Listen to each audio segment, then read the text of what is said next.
आज हम लोग हिस्ट्री का क्वेश्चन नंबर 41 से देखेंगे। क्वेश्चन नंबर 41 देख, उपनिषदों का केंद्रीय विषय क्या था? उपनिषदों का केंद्रीय विषय क्या था? उपनिषदों का केंद्रीय विषय क्या था? क्या था इसमें से? ईश्वर के मतलब ईश्वर एवं इसके अवतार, ईश्वर के चमत्कारी कथा, सदाचार एवं जीवन पद्धति, दर्शन एवं ज्ञान। तो उपनिषदों का केंद्रीय विषय जो था वह था दर्शन और ज्ञान।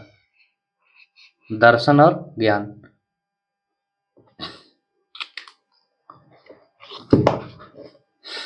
41 में उपनिषदों का केंद्रीय विषय क्या था? तो वह था दर्शन एवं ज्ञान।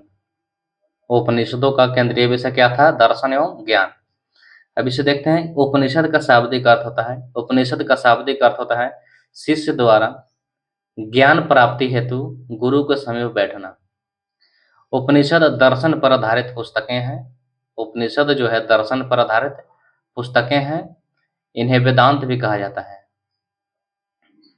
उपनिषद का केंद्रीय विषय दर्शन एवं ज्ञान है। Question number 42।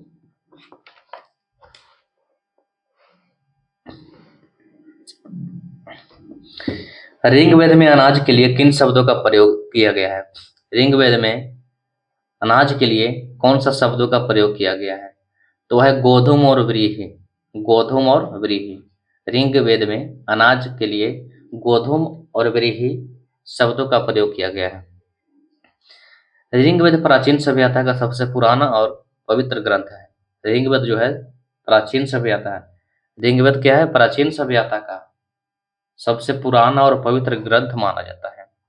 इसकी रचना लगभग 1500 से 1200 ईसा पूर्व में हुई थी। 1500 से 1200 ईसा पूर्व, 1500 से 1200 ईसा पूर्व में हुई थी। इसमें विभिन्न देवताओं को समर्पित स्तुतियां हैं। इसमें विभिन्न देवताओं को समर्पित स्तुतियां हैं और यह प्रारंभिक वैदिक सांस्कृतिक और समाज में अंतर्दृष्टि प्रदान करता है। ऋग्वेद में विभिन्न प्रकार के अनाजों का उल्लेख है जो कि वैदिक लोगों द्वारा जाने जाते थे और उनकी खेती भी की जाती थी।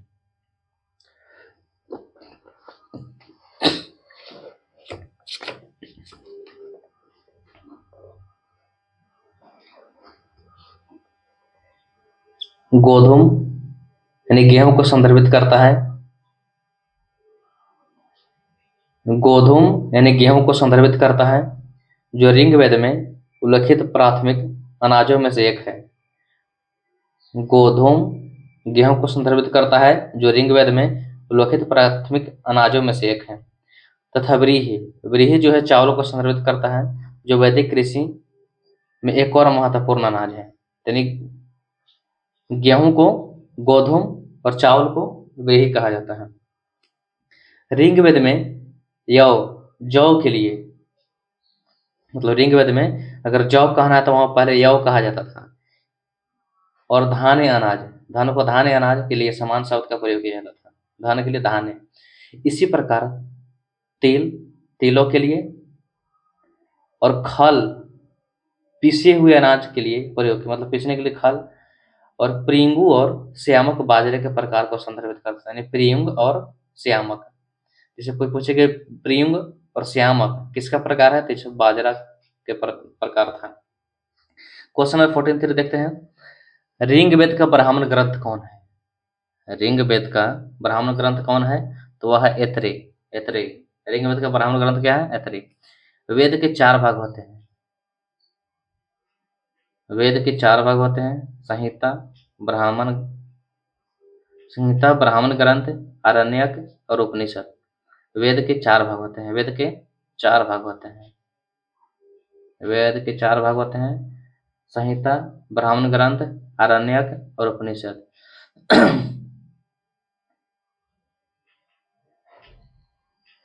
वेद एवं उनके ब्राह्मण ग्रंथ निम्न प्रकार है। यहाँ पर लिस्ट दिया हुआ है वेद और उसके ब्राह्मण ग्रंथ कौन कौन है। जैसे ऋग्वेद हो गया, ऋग्वेद है तो ऋग्वेद का ब्राह्मण ग्रंथ कौन कौन है? ऐतरेय ब्राह्मण, कौशितकी ब्राह्मण। ऋग्वेद का ब्राह्मण ग्रंथ क्या क्या है? ऐतरेय और कौशितकी। सामवेद का ब्राह्मण ग्रंथ क्या क्या है? पंचविश ब्राह्मण और षड्विश ब्राह्मण। सामवेद का पंचविंश ब्राह्मण और षड्विश ब्राह्मण, यजुर्वेद का शतपथ ब्राह्मण और तैत्तिरीय ब्राह्मण, यजुर्वेद का शतपथ ब्राह्मण और तैत्तिरीय ब्राह्मण, अथर्ववेद का गौपथ ब्राह्मण। 44 में है ऋग्वेद का केंद्रीय विषय क्या है? ऋग्वेद का केंद्रीय विषय क्या है? ऋग्वेद का केंद्रीय विषय था ईश्वर की महिमा। ऋग्वेद का केंद्रीय विषय जो है ईश्वर की महिमा था। भारतीय परंपरा में कुल 4 वेद है, ऋग्वेद, यजुर्वेद, सामवेद और अथर्ववेद। इन वेदों का केंद्रीय विषय सबसे, ये जो यहाँ पर ऋग्वेद है इसका क्या था? ईश्वर की महिमा। ऋग्वेद जो था ईश्वर की महिमा। यजुर्वेद क्या था? यजुर्वेद बलिदान विधि था। यजुर्वेद बलिदान विधि था। केंद्रीय वेद इसका बलिदान विधि था। सामवेद क्या था? संगीत का था। अथर्ववेद औषधि से संबंधित था। तो इसमें केंद्रीय विषय क्या था? ऋग का केंद्रीय विषय ईश्वर की महिमा। यजुर्वेद में ईश्वर की महिमा क्या था? बलिदान विधि। सामवेद में ईश्वर की महिमा क्या था? संगीत। और अथर्ववेद में औषधियों से संबंधित था। अब 45 पे देखते हैं क्वेश्चन नंबर।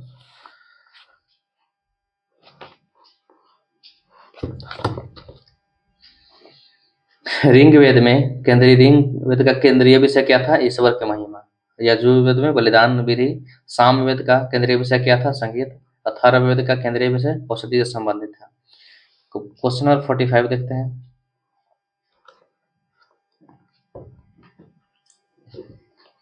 45 में आर्यों की मुख्य यानी प्रमुख सामाजिक इकाई क्या थी? आर्यों की मुख्य या प्रमुख सामाजिक इकाई क्या थी? आर्यों की प्रमुख सामाजिक इकाई क्या थी? यूनिट इसको है जन। आर्यों की प्रशासनिक इकाई 5 भागों में बांटे थे। कुल, ग्राम, विष, जन, राष्ट्र। कुल, ग्राम, विष, जन, राष्ट्र। आर्यों के मुख्य सामाजिक इकाई जन थी। आर्यों के मुख्य सामाजिक इकाई जन थी। जन के अधिपति को राजा कहा जाता था। जन के अधिपति को राजा कहा जाता था। आर्यों का पंचजन भी कहा गया है। आर्यों को पंचजन भी कहा गया है क्योंकि इनके 5 कबीले थे: अन्नु, द्रुह, पुरु, तुर्वस तथा यदु।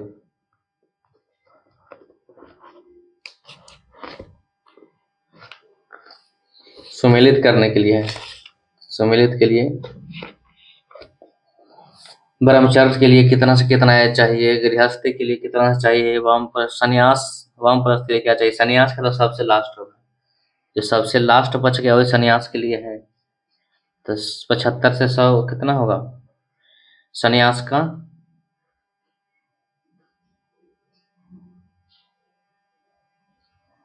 इसका जो है डी का सन्यास यानी सबसे ज्यादा वाला क्या हो जाएगा?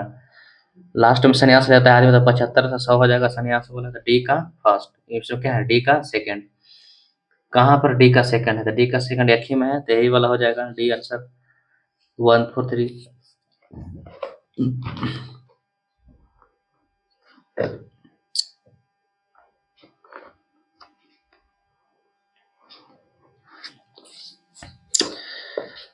जबालोपनिषद में 4 आश्रम: ब्रह्मचर्य, गृहस्थ, वानप्रस्थ, संन्यास। ब्रह्मचर्य, गृहस्थ, वानप्रस्थ एवं संन्यास का विवरण मिलता है। आयु के आधार पर इनका क्रम निम्न प्रकार है। आयु के आधार पर इनका क्रम निम्न प्रकार है। सबसे पहले क्या है? सबसे पहले जो है ब्रह्मचर्य, यानी जन्म से लेकर 25 तक ब्रह्मचारी रहो। और गृहस्थ 25 से 30 तक, 25 से 50 तक। ब्रह्मचर्य जन्म से 25 वर्ष और 25 से 50 तक गृहस्थ, 50 से 75 तक वानप्रस्थ। तो आदमी तो वानप्रस्थ तक भी ठीक से नहीं जी पाता है। और उसके बाद गृहस्थ में रह गया, बचा तो वानप्रस्थ करना, उससे बच गया तब सन्यासी बनता है। सन्यासी तो कोई ऐसी नहीं बन रहा है सब डायरेक्ट। ठीक है, तो यही है। अब उसके बाद क्वेश्चन नंबर 47 में देखते हैं। भारहूत स्तूप निम्नलिखित में से किस राज्य में स्थित है? भारहूत स्तूप किस राज्य में स्थित है? तो मध्य प्रदेश में।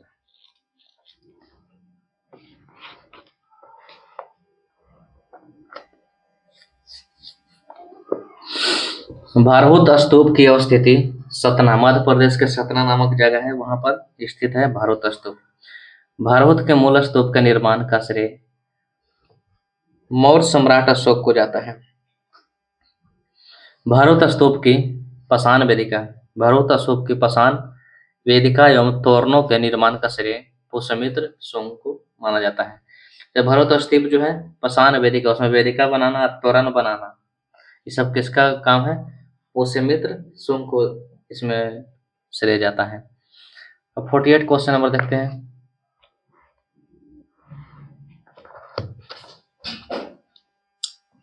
क्वेश्चन नंबर 48 में स्तूपों के अलंकरण में किंजलिखनी शब्द क्या संदर्भित करता है? स्तूपों के अलंकरण में किंजल किलनी शब्द का क्या संदर्भित करता है? किंजली शब्द मतलब क्या होता है? सहस्त्र कमल पुष्पों की माला। सहस्त्र कमल पुष्पों की माला। स्तूप बौद्ध वास्तुकला में महत्वपूर्ण संरचनाएं हैं जो ध्यान के स्थान और प्रबुद्ध मन के रूप में कार्य करती है। कमल के फूलों का बौद्ध धर्म में गहरा प्रतीकात्मक अर्थ है जो पवित्रता, ज्ञानोदय और पुनर्जन्म का प्रतीक है। स्तूपों के अक्सर जटिल नक्काशी तथा संरचनाएं होती है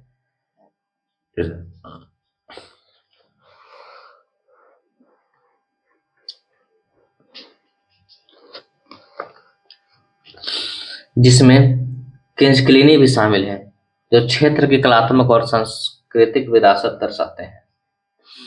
49 में है उत्तर भारतीय मंदिर वास्तुकला में कौन सा तत्व गर्भगृह और स्तंभित मंडपों के ऊपर अधिरचना या मीनार को दर्शाता है? तो वह है शिखर।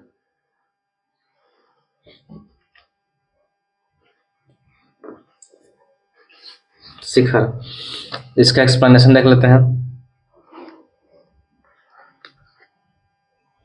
गर्भगृह प्रायः वर्गाकार होते हैं। गर्भगृह जो होता है वर्गाकार होता है।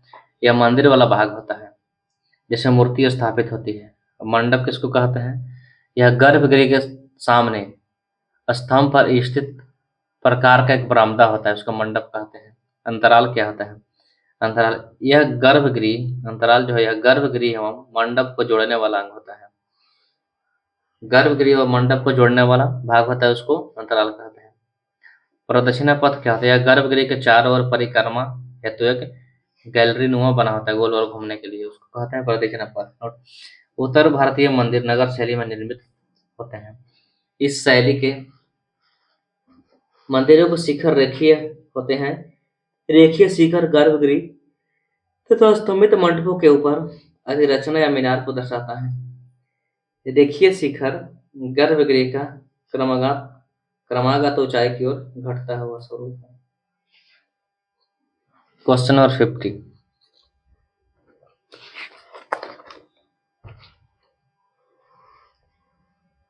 क्वेश्चन नंबर 50 में है निम्नलिखित में से कौन सा शब्द स्तूप के संरचना से संबंधित नहीं है? स्तूप के संरचना से संबंधित नहीं है। वेदिका, विमान, छत्र, हर्मिका। तो विमान नहीं होता है। देखो इसमें एक्सप्लेनेशन देखते हैं इसका। ये जो स्तूप शब्द से तात्पर्य है किसी वस्तु का ढेर। सर्वप्रथम स्तूप शब्द की जानकारी ऋग्वेद से प्राप्त हुई थी। मुख्य रूप से स्तूपों को निम्नलिखित भागों में विभाजित किया जा सकता है। स्तूप को विभाजित किया जा सकता है। पहला है उद्देशिका स्तूप।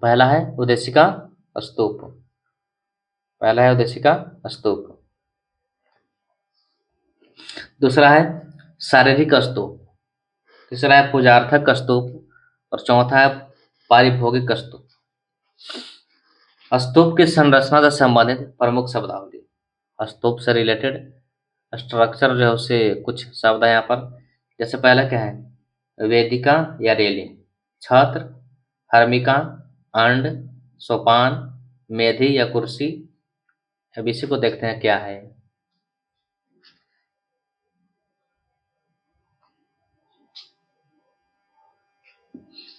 ये वेदिका और रेलिंग मीन्स क्या होता है?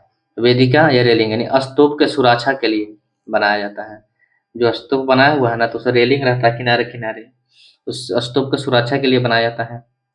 छत्र क्या है? यानी धार्मिक प्रतीक चिन्ह, इसको छत्र बोलते हैं।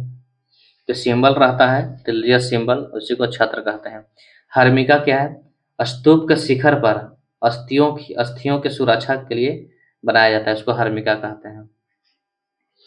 अंड, अर्ध गोलाकार भाग, स्तूप जो होता है उसको अंड कहते हैं। सोपान, सीढ़ी यानी मेधी पर चढ़ने उतरने के लिए सोपान, उसको सीढ़ी हो गया ये।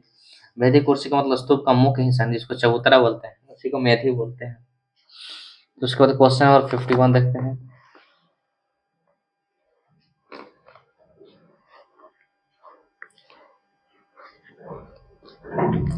51 में है, कथासरी कथासरित सागर एक साहित्यिक कृति मूल रूप से निम्नलिखित में से किस भाषा में रची गई थी? वह है संस्कृत। संस्कृत।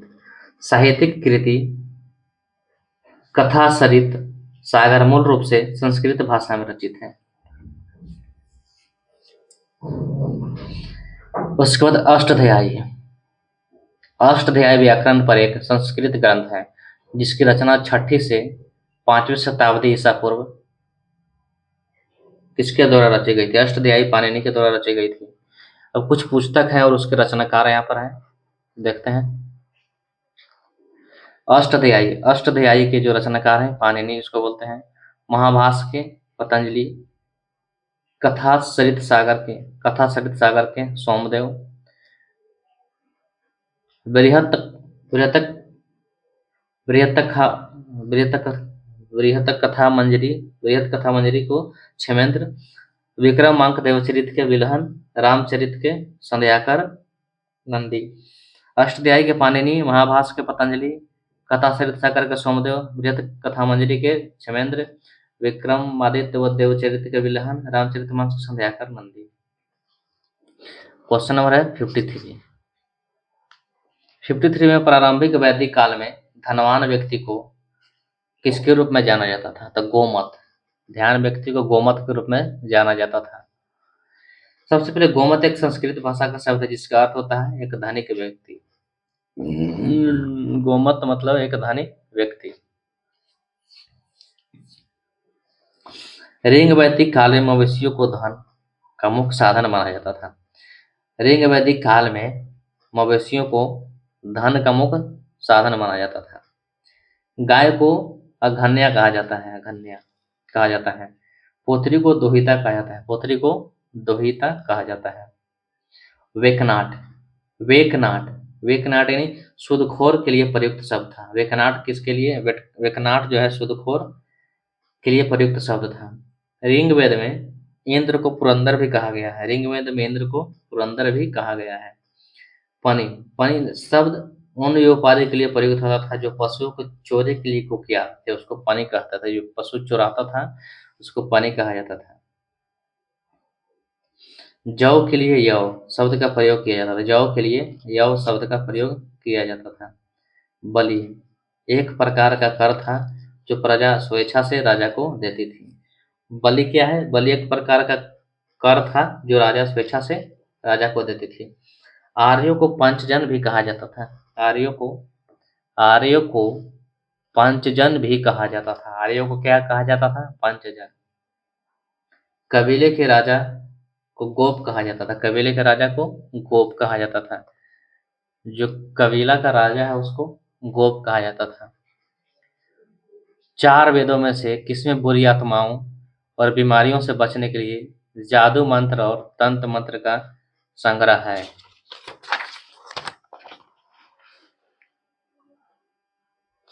ऑप्शन है ऋग्वेद, यजुर्वेद, अथर्ववेद और सामवेद। तो यह है अथर्ववेद। यह है अथर्ववेद में।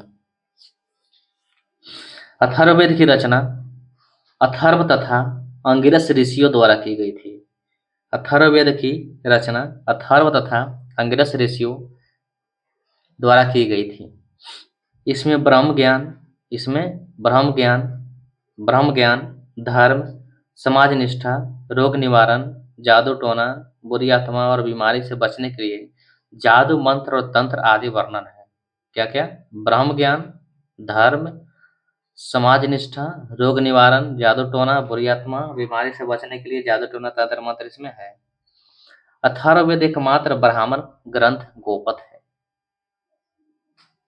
अथर्ववेद एकमात्र ब्राह्मण ग्रंथ गोपथ है। इसके उपनिषद हैं प्रश्नोपनिषद, प्रश्नोपनिषद। इसके उपनिषद हैं प्रश्नोपनिषद, मांडूक्योपनिषद तथा मुंडकोपनिषद। इसके उपनिषद हैं क्या क्या? प्रश्न, मांडू और मुंडो। मांडव मुंडो प्रश्न इसके उपनिषद है। सत्यमेव जयते मुंडकोपनिषद से लिया गया है। सत्यमेव जयते मुंडकोपनिषद से लिया गया है। सत्यमेव जयते मुंडकोपनिषद से लिया गया है।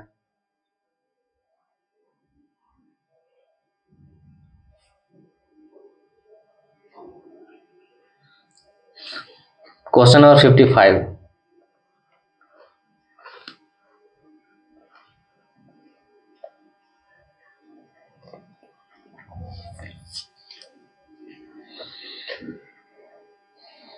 निम्नलिखित में से किस वेद में दशराग युद्ध यानी 10 राजाओं के युद्ध का उल्लेख है? निम्नलिखित में से किस वेद में दशराग युद्ध यानी 10 राजाओं का युद्ध का उल्लेख है? यह ऋग वेद। निम्नलिखित में से किस वेद में दशराग युद्ध यानी 10 राजाओं के युद्ध का उल्लेख है? तो यह है ऋग वेद। यह है ऋग वेद।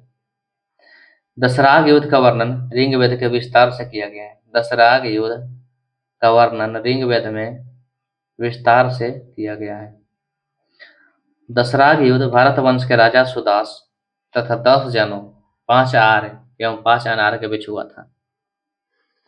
इस युद्ध में राजा सुदास विजयी रहे। यह युद्ध परुष्णी नदी यानी रावी नदी के किनारे हुआ था। Question number 56।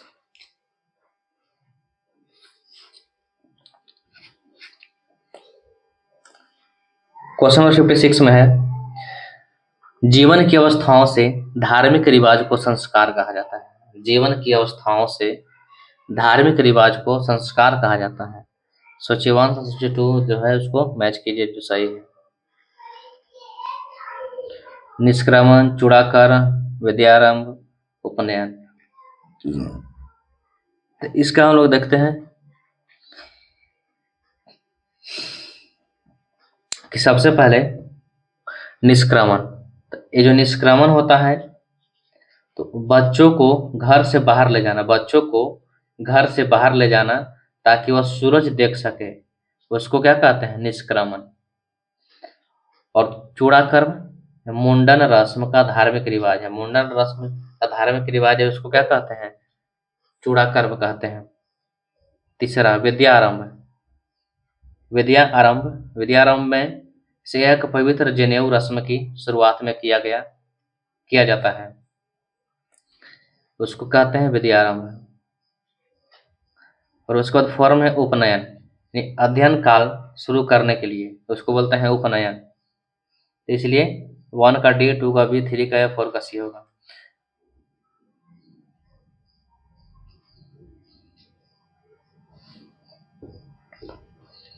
उसके बाद इसमें कुछ एक्सप्लेनेशन है। बच्चे को घर से बाहर ले जाना ताकि वह सूरज देख सके, उसको निष्क्रमण। मुंडन रस्म या धार्मिक रिवाज को चूड़ाकर्म। पवित्र जनेऊ रस्म की शुरुआत किया जाना क्या है? विद्यारंभ। अध्ययन काल शुरू करने के लिए उसको बोलते हैं उपनयन।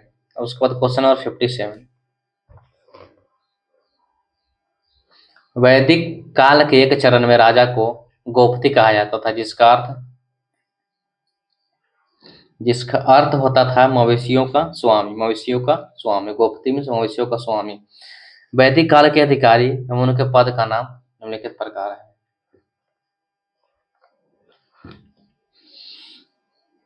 जैसे ग्रामणी, पद का नाम ग्रामणी है। ग्रामणी मतलब क्या है? वो गांव का मुखिया है। पालागल मतलब विदूषक है।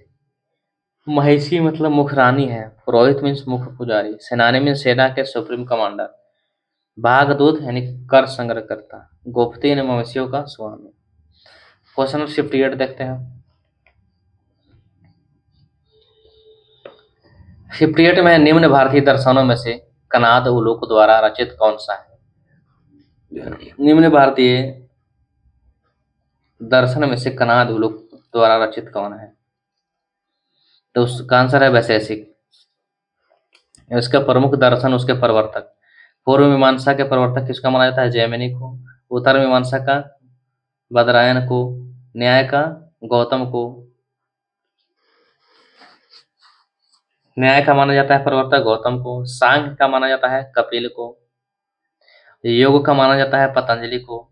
वैशेषिक का माना जाता है कनाद यानी उलूक को। और चरवाक को माना जाता है चरवाक को। क्वेश्चन नंबर 59 देखते हैं। क्वेश्चन नंबर पूर्व मीमांसा यानी स्कूल ऑफ फिलोसफी। पूर्व मीमांसा यानी स्कूल ऑफ फिलोसफी की स्थापना प्राचीन भारत में किसके द्वारा किया गया था? पूर्व मीमांसा स्कूल ऑफ फिलोसफी की स्थापना किसने किया था? तो ये जैमिनी। 58 में एक्सप्लेनेशन है सब यहाँ पर। जैमिनी का पूर्व मीमांसा। पूर्व मीमांसा जो है जैमिनी का है। उसके बाद क्वेश्चन नंबर 60 लिंग पूजा का प्रथम स्पष्ट स्पष्ट उल्लेख किस पुराण में मिलता है? लिंग पूजा का प्रथम स्पष्ट उल्लेख किस पुराण में मिलता है? यह है मत्स्य पुराण। मत्स्य पुराण। पुराणों का रचयिता एवं संकलनकर्ता लोमहर्ष तथा उनके पुत्र उग्रश्रवा को माना जाता है। पुराणों की संख्या 18 है। सबसे पुराना पुराण मत्स्य पुराण है। स्कंद पुराण सबसे बड़ा पुराण है। स्कंद पुराण सबसे बड़ा पुराण है। ब्रह्म पुराण, पद्म पुराण, भागवत पुराण, गरुड़ पुराण आदि अन्य प्रमुख पुराण है। लिंग पूजा का प्रथम स्पष्ट उल्लेख मत्स्य पुराण में मिलता है। पुराणों के रचयिता एवं संकलनकर्ता कौन है? लोमहर्ष तथा उनके पुत्र उग्रश्रवा। पुराण 18 सबसे पुराना मत्स्य पुराण। स्कंद पुराण सबसे बड़ा पुराण स्कंद। ब्रह्म पुराण, पद्म पुराण, भागवत पुराण पुराण आदि अन्य प्रमुख पुराण है। लिंग पूजा का प्रथम स्पष्ट उल्लेख मत्स्य पुराण में मिलता है।